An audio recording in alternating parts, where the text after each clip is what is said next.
Good morning mga kadyosa. Simula ng morning ng pagpapaganda. Araw na naman ang pagbisita sa doktor. Pero hindi ako ang magbibisita sa doktor, ang aking jowa. Yes, makalipas ng 1 taon, naisipan niya ring dumalaw sa kanyang doktor. At syempre, sasamahan ko siya. Kung ano man ang ingay na marinig nyo, mga huni ng ibon, mga sasakyan, kayo na mag-adjust dahil yung aming mansyon ay malapit sa kalsada. At nakarating na nga kami sa klinik.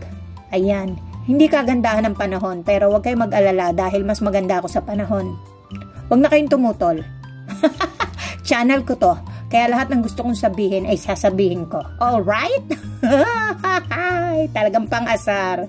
Ang tagal ng aking jowa kaya kung ano-ano na ang aking mga sinasabi. At syempre, sa tagal ng aking jowa, matagal pa rin kaming mag-iintay. Ganyan talaga ang life.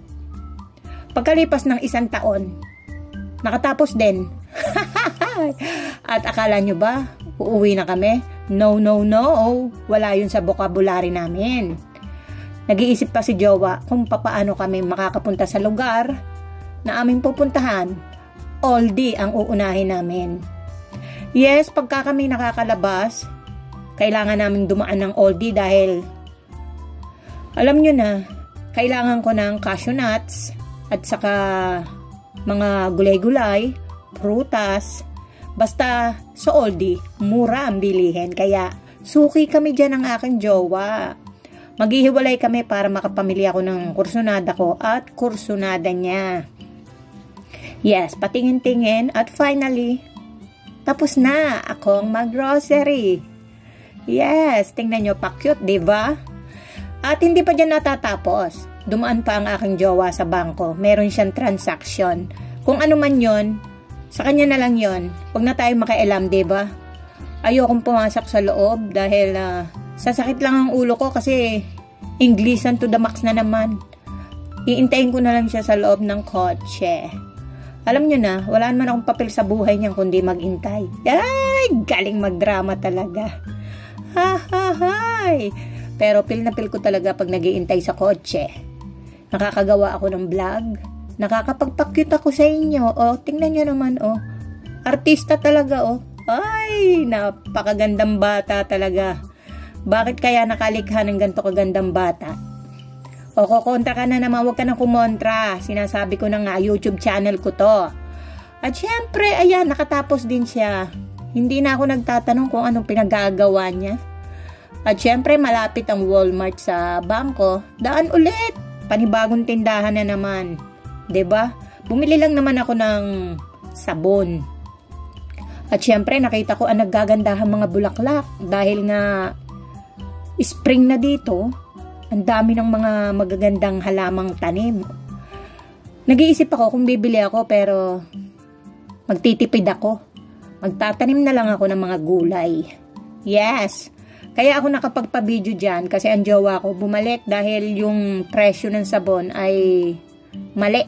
Kaya bumalik siya. And then, akala ko uuwi na kami. Hindi pa, umuungot pa sa beer. Kaya pinagbigyan ko na lang. Siya lang naman ang pumasok sa loob. Hindi ko gusto ang amoy sa loob ng liquor store. And then, wala na talaga akong ginawa sa buhay ko kundi mag-intay ng jowa talaga. Oo. Ay, nako, ang live ko. Pa-cute na naman, oh. Artista talaga.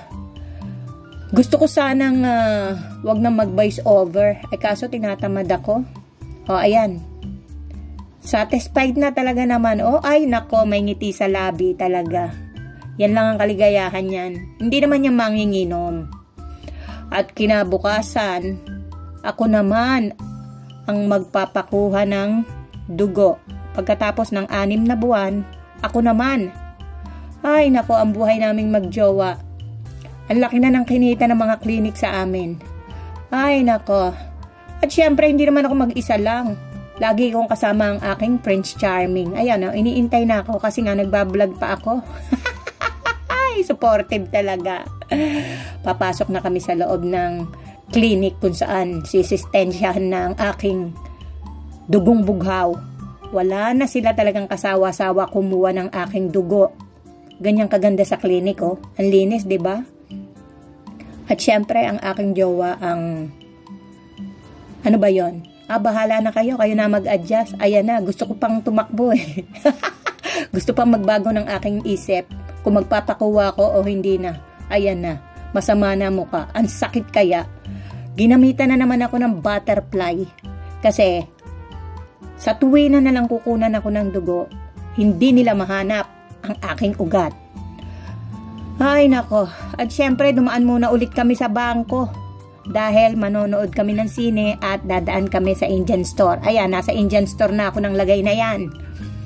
Ay nako, mamimili na naman ako ng mga gulay, talong, upo. Mura kasi dyan at saka nandyan lahat ng gulay sa Pinas. Nakatapos na ako at ang aking jowa ay inilagay na yung mga pinamili ko sa kotse. Ayan, parating na siya. Dumaan kami sa Dollar Tree dahil sabi niya, bibili raw siya ng chocolate. Ang mahal kasi ng chocolate sa loob ng sinihan. Totoo yan, hindi ako nagbibiro, pero sa Dollar Tree, 125 lang. Meron ka ng chocolate. And then ako, bumili lang ako ng peanuts, yung walang asin. And then, imbis na kumain kami sa labas, sabi ko sa kanya, siya na lang ang bumili ng Chinese food niya. Dahil ako, gumawa ako ng salad para sa sarili ko. Alam nyo na, healthy. Ayokong samantalahin ng aking katawan. Kaigi-igi ay maganda na ang aking laboratory test. Kaya, go, go, go for the gold. Ayan o, diba? Salad. At ang aking jowa ay Chinese food. Okay lang yun, hindi naman ako naiinggit pag kumakain niya ng Chinese food dahil mas gusto kong mabuhay ng matagal. Ang aking jowa, minsanan lang niyang kumain ng Chinese food dahil nga pinagbabawalan ko na rin. Ay, ang sarap nung kanilang spring roll. Pero hindi ko yan inubos, kalahati lang hati kami ng aking jowa kasi yung pambalot niyan ay carbs. Ayoko noon, hindi maganda. Yan lang ang kagandahan pag nagda-diet ka at normal na yung iyong mga laboratory. Pwede ka nang kumain ng kung ano-ano. Basta, unti-unti lang. And then, nakita nyo, wine warehouse, di ba? Bibili na naman daw siya ng beer. Talaga naman. At ako'y inaantok kasi nga bagong kain na catch.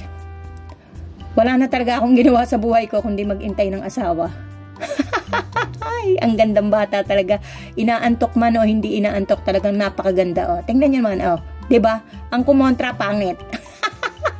Ay, pagkalipas naman ng mga 10 minutes, nakalabas din naman siya ng matiwasay. Aasarin pa ako niyan. Tingnan nyo. Ay, naku, ang sarap pa ng binili. At finally, kami manonood na ng movie. Hulaan nyo kung ano ang aming panonoorin. Ayaw nyong hulaan? Bahala kayo sa life nyo. Ako na lang ang mag-a-adjust. Ang panonoorin namin ay kay Ben Affleck, yung accountant, dahil nakita namin yung clips ay maganda naman. Pero hindi ako nag-e-expect dahil hindi ko siya masyadong favorite. Mas gusto ko si Jason Statham. At yan ang AMC. Dati, ang pangalan niyan Ritz. Di ba hindi kayo interesado? Wala lang, sinasabi ko lang para pampahaba ng vlog. Ang ganda-ganda ng sinihan dito. Malimit kami nandyan ni Jowa. Nakikita nyo naman sa mga vlog ko, di ba? Minsan, kada Tuesday. Nakita nyo, di ba? Sabi ko sa inyo, yan ang panonoorin namin. Accountant. Ay, nako. Wala na akong masabi. Hintayin nyo na lang ang pagtatapos ng aking vlog. Ayun, bumibili siya ng soda. Finally, after 2 hours ng movie, tapos na, kami uuwi na. Wala na makakapigil sa akin sa pag-uwi dahil pagod na catch, kota na. Hindi na ako nakagawa ng aking business dahil kaya-yaya ng aking jowa. Wala naman akong magawa kundi sumama kasi magmumukmuk lang ako sa bahay. Thanks for watching!